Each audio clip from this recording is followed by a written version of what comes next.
Hey, lovers. Welcome to the Book Lovers Club, the podcast where we celebrate Black Sapphic love stories, one book at a time. I'm your host, Joy, a married lesbian, lifelong book lover, and relational communication scholar. Here, we don't just read the romance, we learn from it. I believe that love stories can do more than just entertain us. They can teach us how to love better, how to see ourselves more clearly, and how to create the love life of our dreams. Each week, I'll dive into sapphic stories written for us and by us, while weaving in personal insights and communication lessons you can take off the page. So grab your drink, get cozy, and let's turn the page together. Welcome to the club. Guess who's back? Back on the mic with my wife. Hey. Oh my goodness. I know I'm corny. Isn't that like Beanie Siegel and Jay-Z? Mhm. That song's been in my head and I can't like play it because of like, what is it? Copyrights and stuff. Copyright, yeah. Copyrights, and I have to use royalty free music. So otherwise I would have opened up the episode with that song, because guess who's back on the mic with my Hey. wife. Yay. But yeah, it's week 4. I was just like really reflecting. Shout out to 1 month. 1 month of the Book Love Hers Club. Hey. Oh, I like the energy this week. Okay.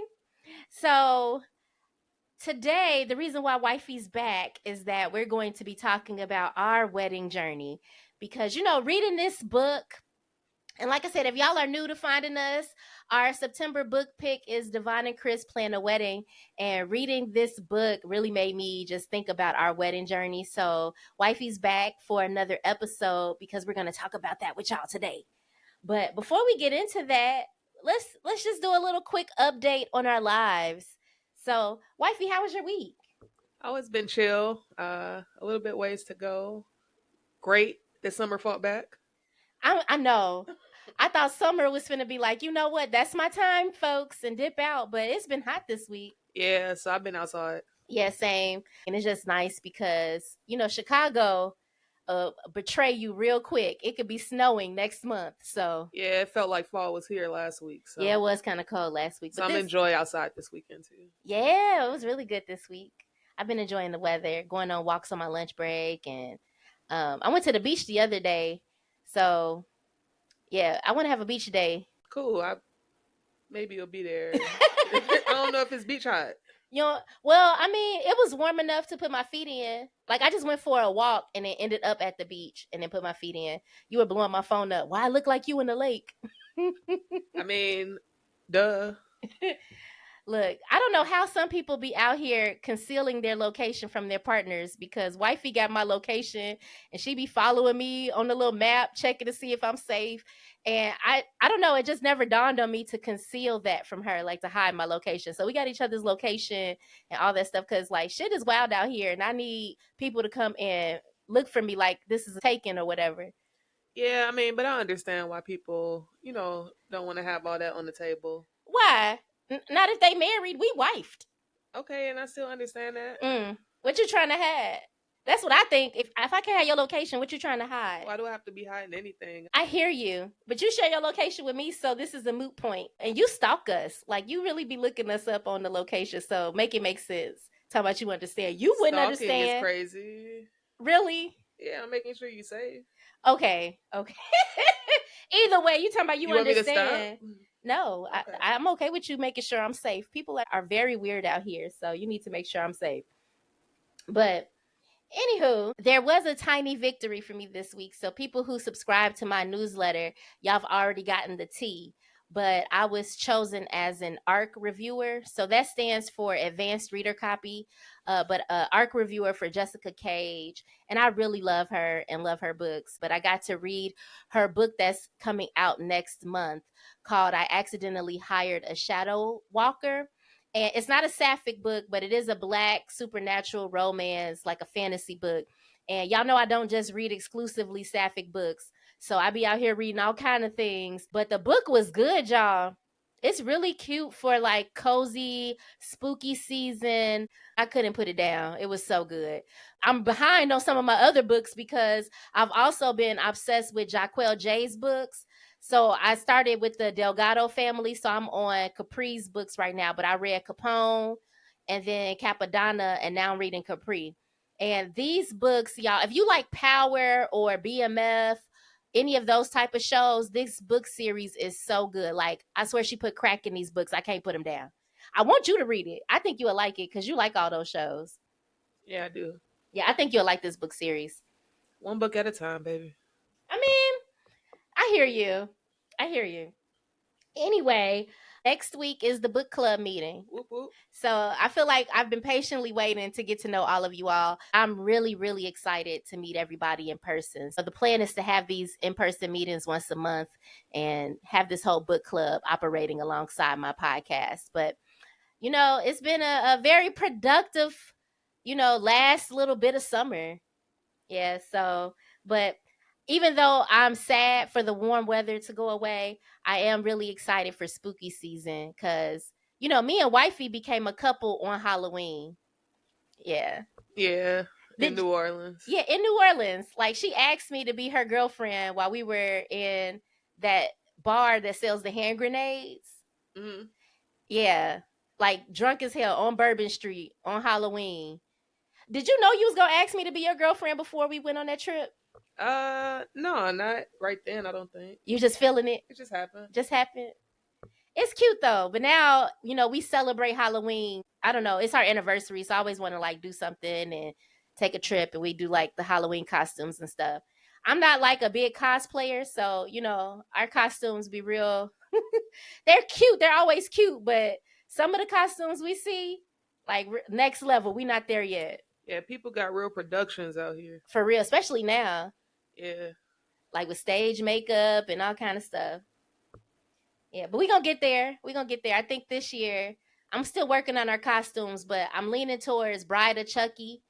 So I would be the Bride of Chucky, and then Lana would be Chucky. But I just want to rewear my wedding dress, and I feel like that'll give me some more utility out of it. So, but speaking of weddings, like I said, this week we're going to be talking about our wedding experience. And we're very much non-traditional brides. Honestly, we didn't do most of the traditional like wedding activities. So we kind of gonna get into it. When you read this book, did you start thinking about our wedding journey too? No, It didn't make you think about it at all? I mean reflect a little bit, but no, not for real. Oh, okay. What did you reflect on? That they're gay and getting married. So that's the only part. Like, oh well, we gay and got married too. Basically, yeah, because it was fake. I understand. Yeah. But even though it's a fake engagement, they starting to catch real feelings. Oh man, knee deep. Knee deep in these feelings, okay? Especially Devon. Little baby is struggling because she's starting to get attached to the family and that guilt, like, so Chris's father, he really wanted to help financially with the wedding because he feel like, this is his daughter and he wants to pay for her wedding. But they also feel like we can't have him pay for a fake wedding. And also the network is going to be covering the finances of the wedding because this is all for a reality TV show. Whole time I'm reading it, I'm like, didn't nobody offer to pay for my wedding? I would have gobbled that up. I just feel like now the financial burden on these weddings tend to overly fall on the couple.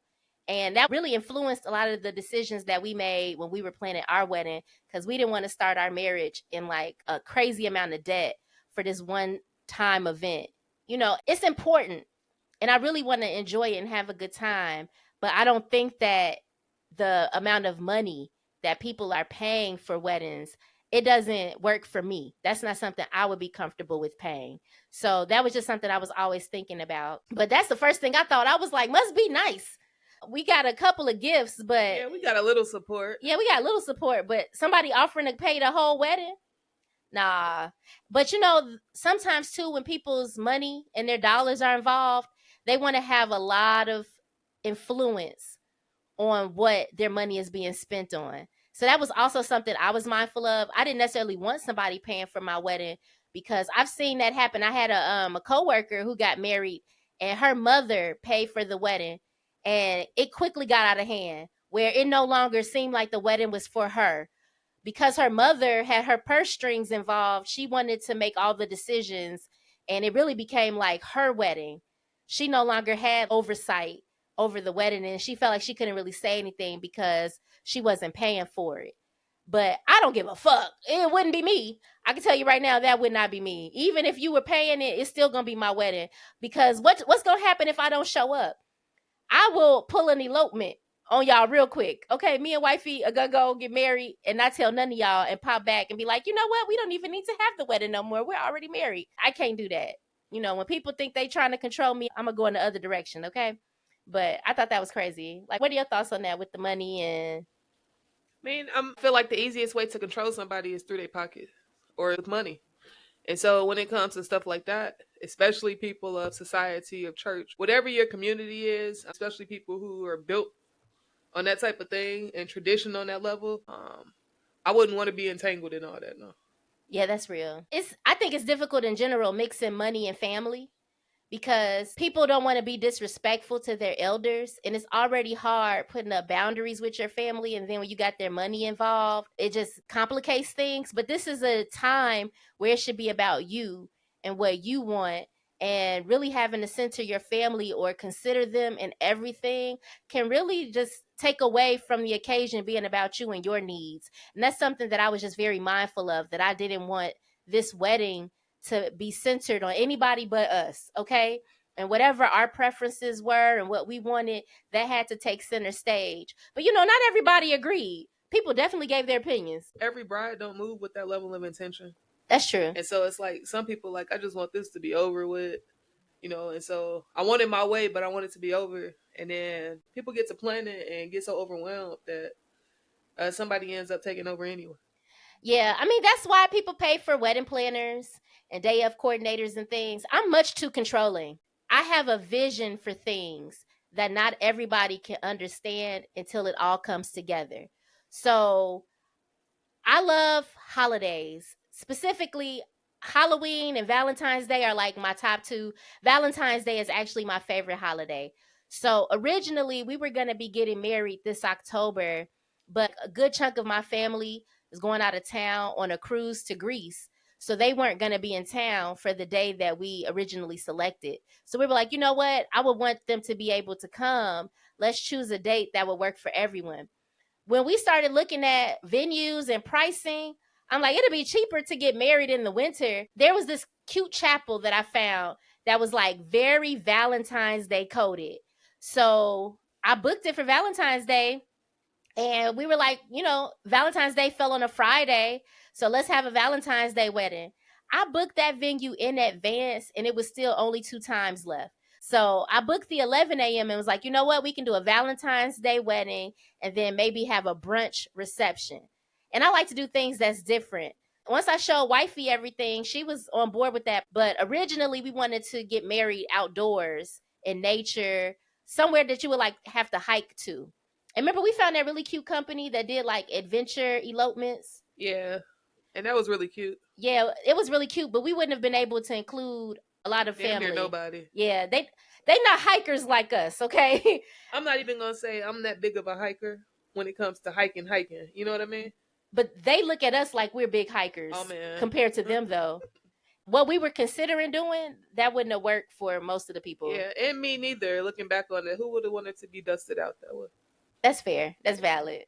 But originally, we was trying to be deep in the woods, y'all. Okay. But I love those elopement pages. Yeah. In the woods and at the top of the Grand Canyon, all that type of stuff. Yeah, and I would have loved to have one at like sunset, but upon further research, I just realized I don't want to have to use a porta potty on my wedding day. So we went back to the drawing board and landed on doing the chapel. It was originally going to be an elopement, but the chapel held about 40 people. So we were able to invite our closest family and friends. And y'all, that was the hardest part, coming up with the guest list. It's people still pissed at us because they didn't get invited to the wedding, but it wasn't anything personal. It's just the venue only held 40 people and we really couldn't, accommodate everybody. But that's big business right there, coming up with the guest list for weddings and how expensive it is to have all these people at your wedding. Like people who have like guest lists that's like 200 plus got money. The costs really come into play with the venue and paying for food and drink. And I knew we were going to have an open bar. That's one thing I knew. Whatever we were doing, we needed an open bar. So I found our reception venue on Peer Space. I don't know if anybody uses Peer Space, but it's like Airbnb for event spaces. I swear by that shit, okay? I love Peer Space. But I found a bar. It was a black owned bar actually in Vegas that was like not even a 5-minute drive from where we had the ceremony. And we did a boozy, bottomless brunch. When I tell you it was the highlight, like people still tell me that they had a good time at our wedding. Yeah, it was a good time. Yeah, we had a DJ, we had bottomless mimosas, but you could also go to the bar and order drinks. And then we had like a buffet, like unlimited bar bites, but the food was good. It was like chicken and waffles, shrimp and grits, all these different type of breakfast foods. But the DJ was fire. She was good too. Yeah, and it was early, so that was some feedback we got too. Like, They I ain't been liked to no it. early wedding like this. Yeah. And everybody got super day drunk off the mimosas. So we had got tickets to Mariah Carey's concert. We almost didn't make it to the concert after that. That's a lie. You was gonna get there regardless. But I was very much throwing up. I was very much hungover. I was still drunk by the time that concert started. You right. I wasn't gonna miss it. I love Mariah Carey. However, I was struggling. I was struggling. But it was a good time. Like I said, I'm still getting feedback off of how great the wedding was. But some of the things that we did that are very non-traditional, like I knew I didn't want to wear no long ass dress. I'm already short. I'm barely 5 feet. So I didn't want to wear a long dress. So I wore a cute, short, funky white dress. And I got a Madison Chamberlain veil. She is a new wedding designer. So she does like bridal gowns and veils, but she specializes in non-traditional brides. Her veils are everything. So I got this really cute, it's called the Madonna veil, but it's pink, it has hearts on it, and I knew that that was going to be like the highlight of my outfit, and it was like this beautiful pop of color. And then I got the shoes. They were a collaboration between Barbie and Aldo, but they were pink and had a pink glitter heel and a little heart on the front. So all the little details really came together. And then you got your suit made. Yeah, by a tailor here. Girl, everybody loved your suit. Yeah. Yeah, it was cool.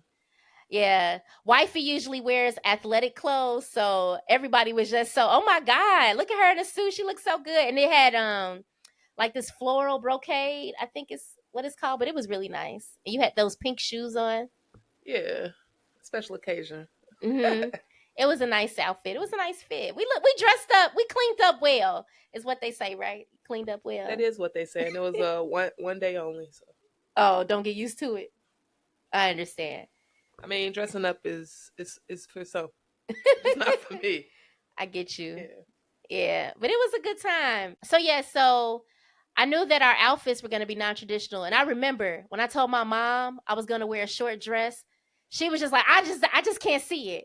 Y'all know that woman came up to me multiple times and was like, "Ooh, I never seen a short wedding dress. It just looks so good." She was basking in it, and all the attention you was getting, she was getting. Yeah. So we made our wedding guests wear pink and red. So, I love a color coordinated activity. Okay. When I knew we were getting married on Valentine's Day, I wanted to like really lean into the theme.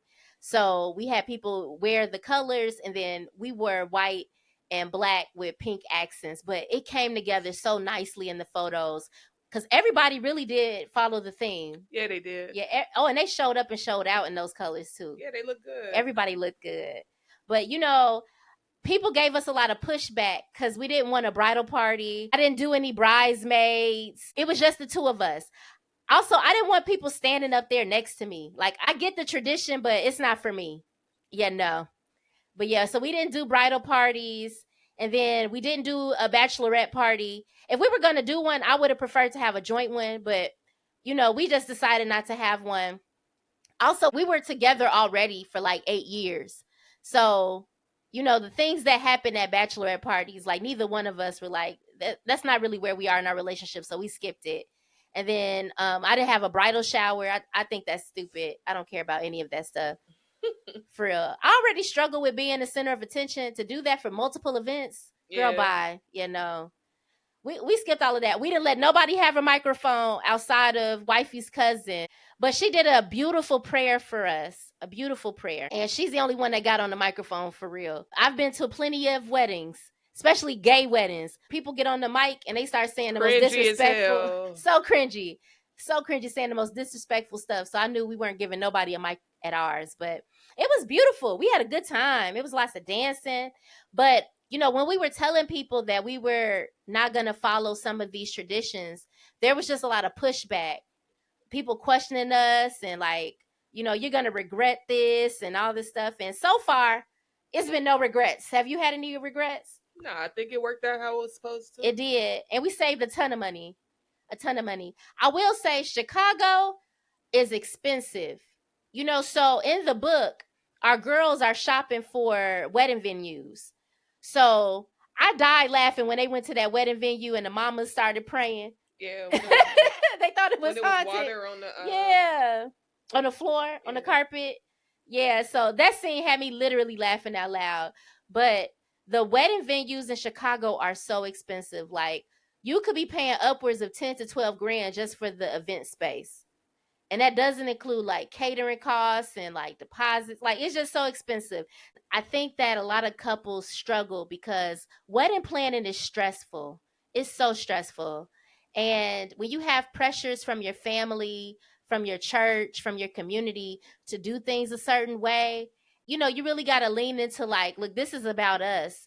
Like this starts the beginning of our chapter as a married couple. And you can really be selfish in how you choose to do that.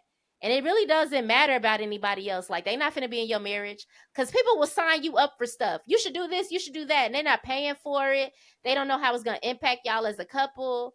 We're non-traditional. All these like wedding traditions weren't created with queer couples in mind. So I didn't feel no type of obligation to stick to them. Usually the night before the wedding, the couple separates and stuff like that. We stayed together, woke up the next day, got our makeup done together. Like I was really happy and it was a really good experience for me. And I think the reason why is because we chose to do it our way. That's it. You know? I mean, I think it's a lot of people who have. That's the feedback I've probably gotten the most on the back end. It's like, damn, you ain't have to do this and you ain't do this, and I'm like, well, why did you? You push that back on somebody, and it's almost like, why you putting me on the spot? And it's like, not even that. You just have to question those belief systems, and especially when you're not straight, these traditions weren't built for me, no way. Yeah. I think that's the big thing. I feel like a lot of people don't question things enough.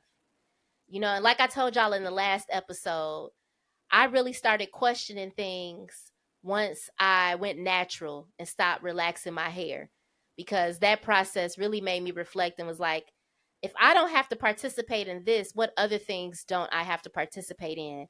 And I think us being a queer couple and choosing to go against the grain and kind of reject these marital standards and this heteronormativity that's pushed on us already creates a foundation for us to kind of question everything else.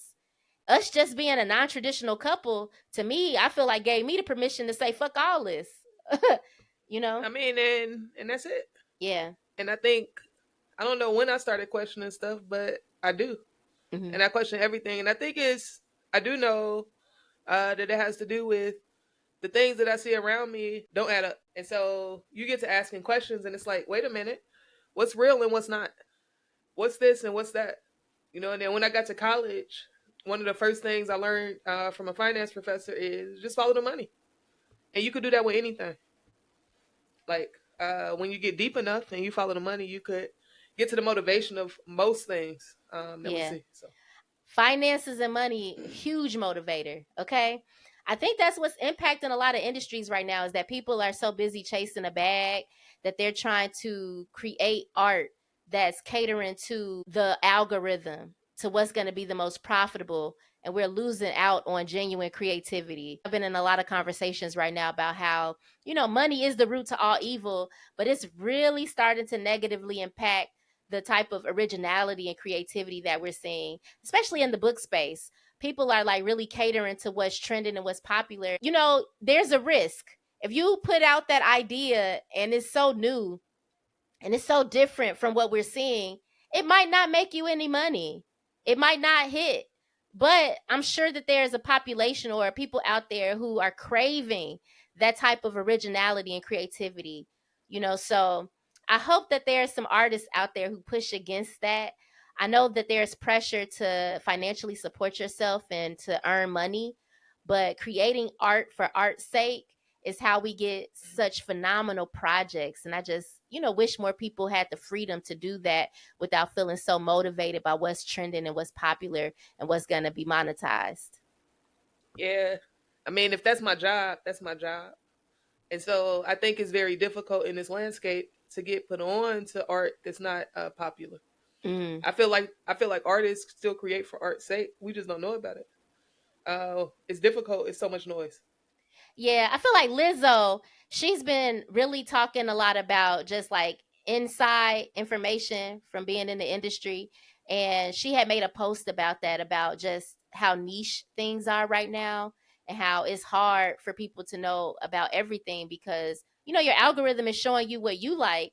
And it's even hard to search for things and find exactly what you're looking for now because everything's kind of oversaturated and there's so much content being put out right now. So, but I agree with you. And yet, it's still people not getting catered to. I know. So it's a sea of shit and still no space for some. You know what I mean? Yeah. Like that's been created yet. And so Mm-hmm. so yeah. Yeah.